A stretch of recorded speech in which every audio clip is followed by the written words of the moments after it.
নমস্কার বন্ধুরা, আজ আমাদের বিবাহবার্ষিকী আর এই দিনটাকে আরও স্মরণীয় করার জন্যে এই ইউটিউব প্ল্যাটফর্মে অর্থাৎ আপনাদের সাথে আমার এই প্রথম ভিডিওটা শেয়ার করছি।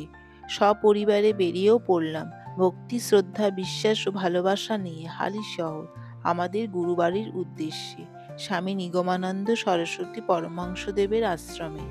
আমরা এখানে দেখুন পৌঁছেও গেছি।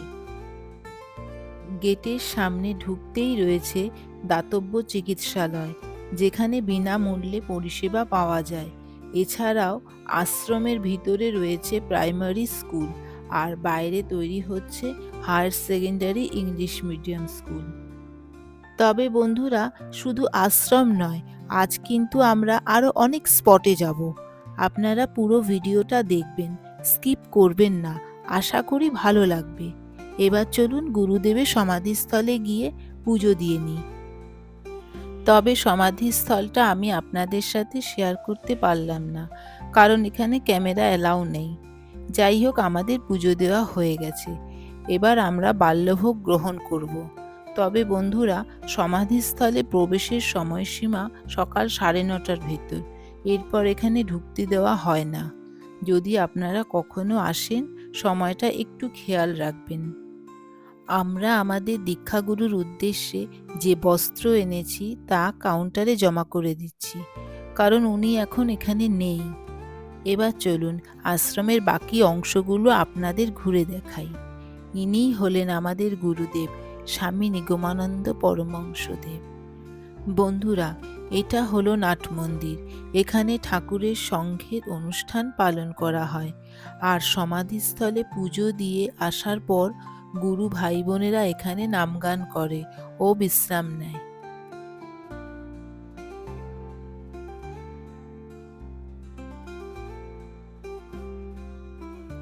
এখানে রয়েছে আমাদের গুরুমা সুধাংশুবালা দেবীর মন্দির, আর ইনি হলেন আমার শাশুড়িমার দীক্ষাগুরু স্বামী সত্যানন্দ মহারাজ।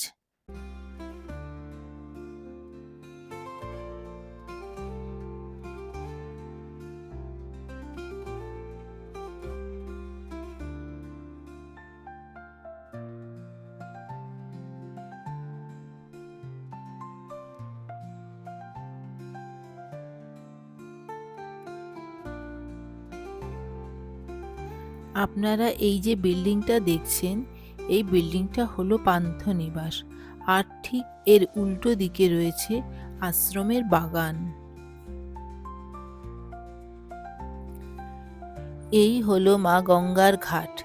এখন গঙ্গায় ভাটা চলছে, তাই জল অনেক নিচে নেমে গেছে, কিন্তু জোয়ারের সময় সিঁড়ির অনেক উঁচু অবধি জল থাকে। তবে বন্ধুরা, বেলা 12টার সময় গঙ্গার ঘাটের গেট বন্ধ করে দেওয়া হয়, আর বিকেল 4টের পর খোলা হয়। আর গঙ্গার পাড়েই রয়েছে মা গঙ্গার মন্দির আর গণেশ মন্দির। তবে বন্ধুরা, আমি আপনাদের গঙ্গা মার মন্দিরটা দেখাতে পারলাম না, কারণ গেটে তালা পড়ে গেছে।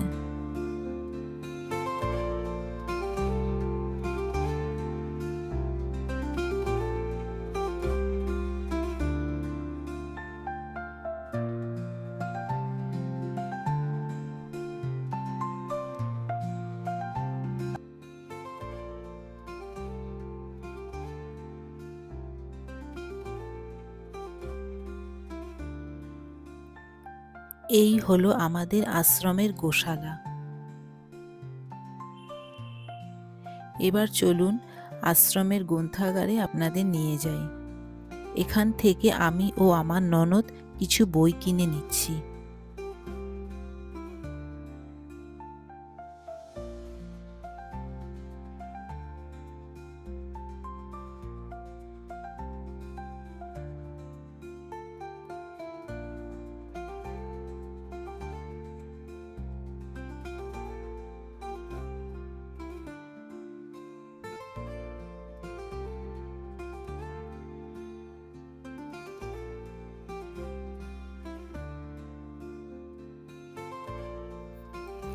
এখন আমরা চলে এলাম প্রসাদ গ্রহণের জন্যে। প্রসাদের টিকিট আমরা সকালে কাউন্টার থেকে কেটে নিয়েছি। প্রসাদ গ্রহণ করে এখন আমরা এখান থেকে বেরিয়ে পড়ছি পরের স্পট ব্যান্ডেল চার্চের জন্যে।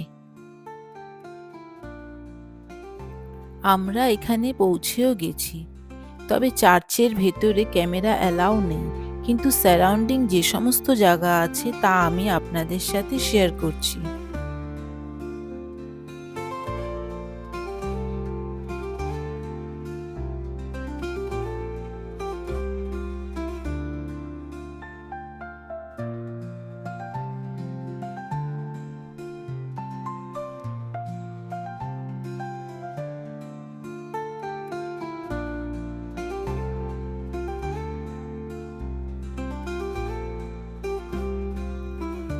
চার্চের বাইরে 50 টাকা করে বেশ সুন্দর সুন্দর ক্রাউন বিক্রি করছে, তাই মেয়ের জন্য দুটো কিনেও নিলাম।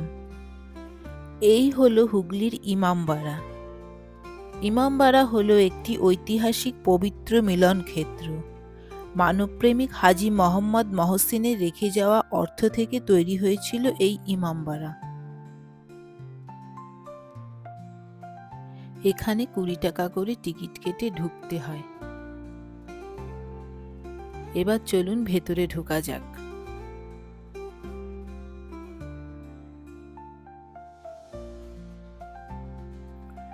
আপনারা এখানে যে ঝাড়গুলো দেখছেন তা বেলজিয়াম কাচের। এই কাচ বহু পুরনো। এটি হলো সূর্য ঘড়ি, আর এই হলো ভাগীরথী নদী, কিন্তু স্থানীয়রা এটিকে হুগলি নদী বলেই জানে। আর এটি হলো হামাম ঘর অর্থাৎ স্নানাগার।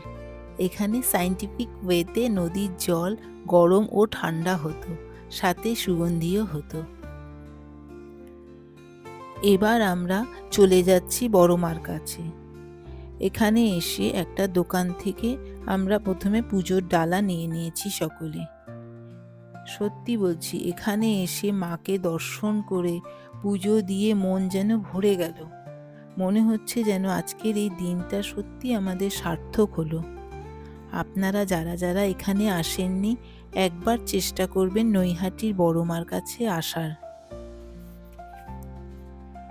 পুজো দিয়ে আমরা এখন এখান থেকে বেরিয়ে কল্যাণী হাইওয়ের ওপর একটা খাবার দোকানে ঢুকলাম। এখানে আমরা কিছু টুকটাক স্ন্যাক্স আর চা খেয়ে নিলাম। এরপর আমরা এখান থেকে বাড়ির উদ্দেশ্যে রওনা দিচ্ছি, আর যাওয়ার পথে রাতের ডিনারটাও কিনে নিয়ে ঢুকলাম। বন্ধুরা, আপনাদের যদি আমার এই ব্লগটা ভালো লেগে থাকে তাহলে do like, share and subscribe, আর কেমন লাগলো কমেন্টে অবশ্যই জানাবেন।